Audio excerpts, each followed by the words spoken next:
व्यक्त होऊ द्या। आजच्या परिपाठांतर्गत मोला बोलू द्या घेऊन येत आहे ईश्वरी। नमस्कार, आजच्या मला बोल द्या अंतर्गत मी विषय घेतला आहे मुंगी।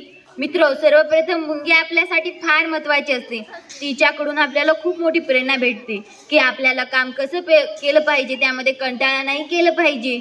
मुंगी रात्रंदिवस काम करते आणि हो, मुंगी या फार महत्त्वाच्या असतात। ते वारूळ करून राहतात आणि आपण जिकडे तिकडे पाहिले तर रस्त्यावर सुद्धा त्यांचे वारूळ आपल्याला दिसतात, शेतात सुद्धा दिसतात। म्हणून मुंग्या फार महत्त्वाच्या असतात आणि मुंग्यांना डोळे नसतं तर ते पाहतात कसे, ते चालतात कसे, हे आपल्याला विचार पडतो। पण आपल्याला तिसरीमध्ये पाठ आहे की मुंगी गंध सोडते आणि त्यामार्फत त्या रँक करतात आणि एका रेषेत चालतात। मित्रो, मुंगी आपल्या स्वतःच्या शरीरापेक्षा कितीतरी वजन उचलून नेते। हे तर असं झालं की तिसरीच्या मुलाने कार उचलावी, ही किती मोठी जबाबदारी मुंगी आपल्यावर घेते। आणि मित्रो, आपण जिकडे तिकडे पाहिले तर आपल्याला सर्वत्र मुंग्या दिसतात। आजकाल काळ्या मुंग्या, लाल मुंग्या असे कितीतरी मुंग्याचे प्रकार आहेत। अमेझॉनची मुंगी, ही मुंगी जर आपण पाहिली तर अक्षरशः आपण तिच्याकडेच पाहत राहतो, त्याच्याकडून आपले डोळे सुद्धा हटत नाही।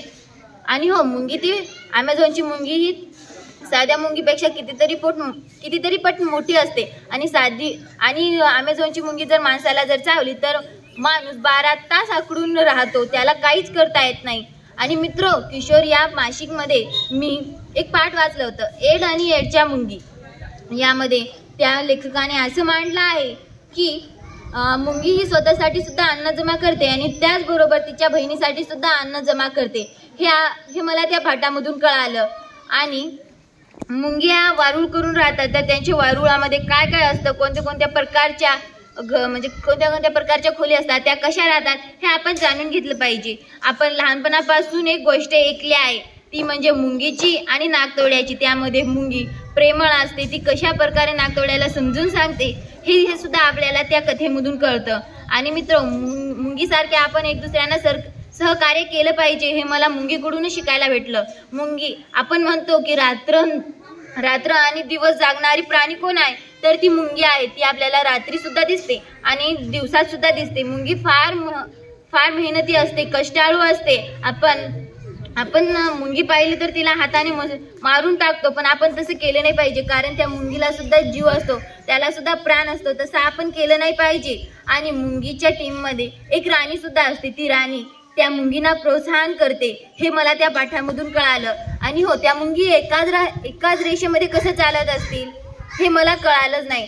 आणि त्यांच्यामध्ये जर काही जरी अडथळा आला तर ते मार्ग कुठून ना कुठून तरी मार्ग काढतात, हे सुद्धा मला त्यांच्याकडून कळालं। आणि आपल्या समोर जर कोणती जर अडचण आली तर ती अडचण आपण सॉल्व्ह केली पाहिजे, हे मला त्या मुंगीकडून कळालं। आणि मित्र, जगामध्ये असा एकही माणूस नाही की त्याने मुंगी पाहिली नसेल, त्याला मुंगी चावली नसेल।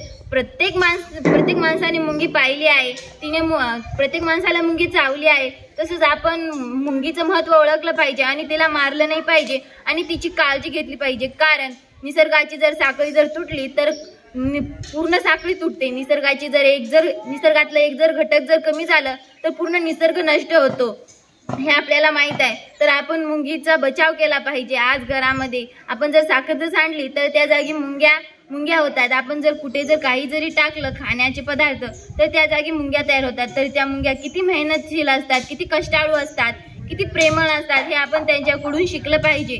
आणि मुंगी तोंडाने न चावता त्याच्या मागच्या बाजूच्या डासाने चावते, हे सुद्धा मला त्या पाठामधून कळालं।